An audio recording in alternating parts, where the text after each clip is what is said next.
বিদেশে পড়তে আসলে আপনাকে যে ৩টা জিনিস জানতে হবে সেটা হচ্ছে ১ নম্বর অ্যাপ্লিকেশন রিকোয়ারমেন্ট, অ্যাডমিশন রিকোয়ারমেন্ট আর হচ্ছে আপনার স্কলারশিপ রিকোয়ারমেন্ট। এই ৩টা জিনিস সেম না। কেন সেম না চলুন আপনাকে আমি একটু এক্সপ্লেইন করি। অ্যাপ্লিকেশন রিকোয়ারমেন্ট হচ্ছে আপনি যখন কোনো একটা ইউনিভার্সিটিতে এপ্লাই করবেন তখন আপনি মনে করেন ওই ইউনিভার্সিটির ওয়েবসাইটে গেলেন। ফর এক্সাম্পল আপনি মনে করেন কম্পিউটার সায়েন্স ডিপার্টমেন্টে এপ্লাই করতে চাচ্ছেন। যখন আপনি মনে করেন কম্পিউটার সায়েন্স লিখে একটা স্পেসিফিক ইউনিভার্সিটির ওয়েবসাইটে গেলেন, যাওয়ার পরে আপনি মনে করেন যে রিকোয়ারমেন্টগুলো দেখলেন, ধরেন ওইখানে লেখা আছে ইংলিশ মিডিয়ামে পড়ার জন্য মানে ইংলিশ স্তরে পড়ার জন্য ওই প্রোগ্রামের আপনার IELTS 6.5 লাগবে। ধরে নিলাম আমরা আপনার মাস্টার্স প্রোগ্রামে ভর্তি হতেছেন। তো মাস্টার্স প্রোগ্রামের জন্য ওরা লিখে দিচ্ছে ব্যাচেলর সিজিপিএ 3.50 আপ হতে হবে।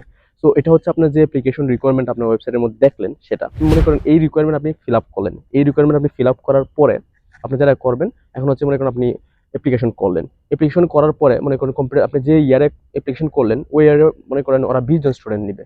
আর মনে করেন 50 জন স্টুডেন্ট অ্যাপ্লাই করলো। 50 জন স্টুডেন্টের মধ্যে হয়তোবা এরকম থাকবে যে 30 জন, যে 30 জনের IELTS স্কোর হচ্ছে আপনার 7। এখন হচ্ছে কি এডমিশন কমিটি যে ডিসিশনটা নিবে সেটা হচ্ছে কি ওরা দেখবে এই ইয়ারে যারা অ্যাপ্লাই করছে ওরা বেস্ট 20 জনকে পিক আপ করবে। ওই 20 জনকে পিক করার জন্য ওরা আরো কিছু ক্রাইটেরিয়া সেট করবে। দেখবে কার IELTS সবচেয়ে বেশি স্কোর এবং কার সিজিপি আরো বেশি ভালো, কার অনেকগুলো কম্পিটিশনে পার্টিসিপেট করছে, এই সবগুলো দেখার পরে ওরা বেস্ট 20 জনকে পিক করবে।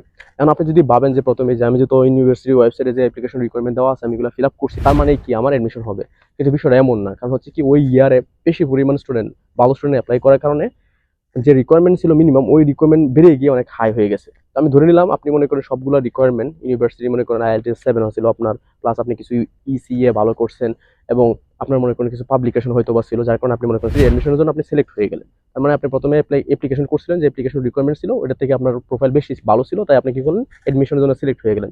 এখন হচ্ছে কি স্কলারশিপের বিষয়। মনে করেন আপনার এই কম্পিউটার সায়েন্স ডিপার্টমেন্ট মাত্র 20 জন নিল। তো 20 জনের মধ্যে ওরা প্ল্যান করছে কেবল ওই ইয়ারে 10 জনের স্কলারশিপ দেবে।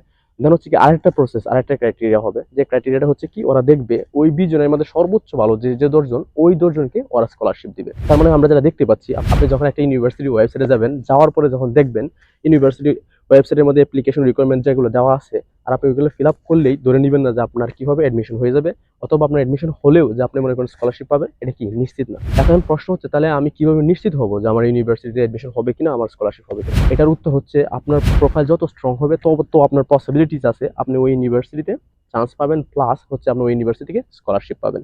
এখন আপনি প্রোফাইল কেমনে স্ট্রং করা যায় এটার জন্য দেখবেন ইউটিউবে অনেকগুলো ভিডিও আছে, আপনি দেখতে পারেন। আপনারা যদি জানতে চান আমি বর্তমানে কোথায় পড়াশোনা করতেছি তাহলে আপনারা দেখতে পারেন, এখানে একটা ভিডিও আছে আমি এখানে দিয়ে দিব। এছাড়াও মনে করেন যে স্কলারশিপে চায়নাতে স্কলারশিপে কি কি সুযোগ সুবিধা আছে, কি কি সুযোগ সুবিধা চায়নাতে স্কলারশিপ পেলে পাওয়া যায় এটা দেখার জন্য এখানে আরেকটা ভিডিও আছে, এটা দেখে নিতে পারেন। এছাড়াও মনে করেন চায়নাতে আসার পরে যারা চায়নাতে পড়াশোনা করতে আসে অনেক সময় দেখবেন অনেক ধরনের এজেন্সির মাধ্যমে মানুষ স্ক্যামের শিকার হয় এবং ওই স্ক্যামের থেকে কিভাবে বাঁচা যায় এই সম্পর্কে আমি কথা বলছি অন্য একটা ভিডিওতে। আপনারা এইখানে এই ভিডিওটা আপনারা চেক করতে পারেন, ওই ভিডিওতে আপনারা গেলে আরো ডিটেলস ইনফরমেশন পাবেন। সর্বশেষ আপনাকে যেটা বলে শেষ করতে চাই সেটা হচ্ছে আপনি মনে করেন শুধু কোনো একটা ইউনিভার্সিটির ওয়েবসাইটের রিকোয়ারমেন্ট দেখে ওটা শুধু ফিল আপ করে অ্যাপ্লাই করেন না।